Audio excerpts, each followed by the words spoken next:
Hello friend, আজকে আমি মঞ্জুলিকা সাজবো। কারণ আজকে আমার দুঃখের দিন।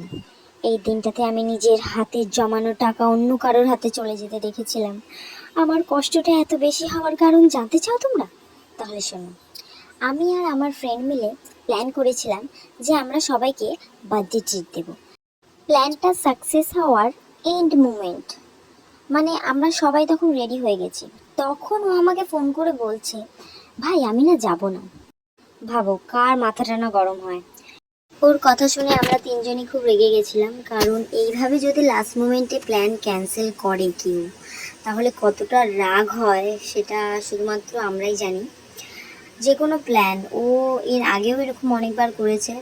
আমাদের প্ল্যান ছিল একটা জায়গায় ঘুরতে যাওয়ার, ও সেখানেও লাস্ট মোমেন্টে গিয়ে বলছে যে ভাই আমি যাব না, আমার গার্লফ্রেন্ড বারণ করেছে। উফ ভাই, যখন তুই গার্লফ্রেন্ডকে নিয়েই থাকবি তাহলে ভাই বন্ধুত্বটা কেন রাখছিস? ফ্রেন্ডশিপটাই ভেঙে দে। মানুষের গার্লফ্রেন্ড হওয়ার পর এতটা কেউ চেঞ্জ হয়ে যায় জানতাম না। যাই হোক, হয়তো একটা মেয়ে চায় না যে তার বয়ফ্রেন্ডের কোনো মেয়ে ফ্রেন্ড থাকুক, মানে ফিমেল ফ্রেন্ড আর কি। বা ওর গার্লফ্রেন্ড হয়তো আমাদেরকে পছন্দ করে না। আর বেকার ওর গার্লফ্রেন্ডের দোষ দিয়ে লাভ নেই। যে বন্ধু নিজেই ঠিক না, তার গার্লফ্রেন্ডকে দোষ দিয়ে কী বা করবো? যাই হোক, ও নিজেই কেমন একটা চেঞ্জ হয়ে গেছে। যবে থেকে ওর গার্লফ্রেন্ড হয়েছে তবে থেকে তো ওর পাত্তাই পাওয়া যায় না। ফোন তো করা দূরে থাকুক, আমরা এমনকি ফোন করলে ও তো ফোনটা রিসিভ করারও টাইম পায় না। তো বেকার ওর সাথে মনে হয় ফ্রেন্ডশিপ না রাখাটাই ভালো। সারাক্ষণ শুধু গার্লফ্রেন্ড গার্লফ্রেন্ড গার্লফ্রেন্ড গার্লফ্রেন্ড করতে থাকে।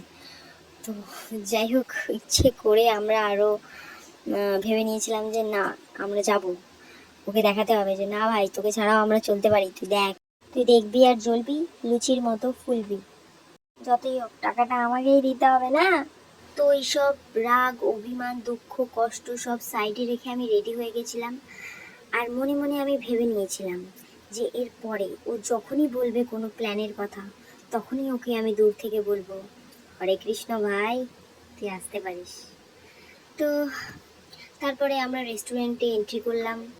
ও, এন্ট্রি থেকে মনে পড়লো, तूने मारी एंट्री यार, दिल में बजी घंटी यार, টিং টিং টিং টিং।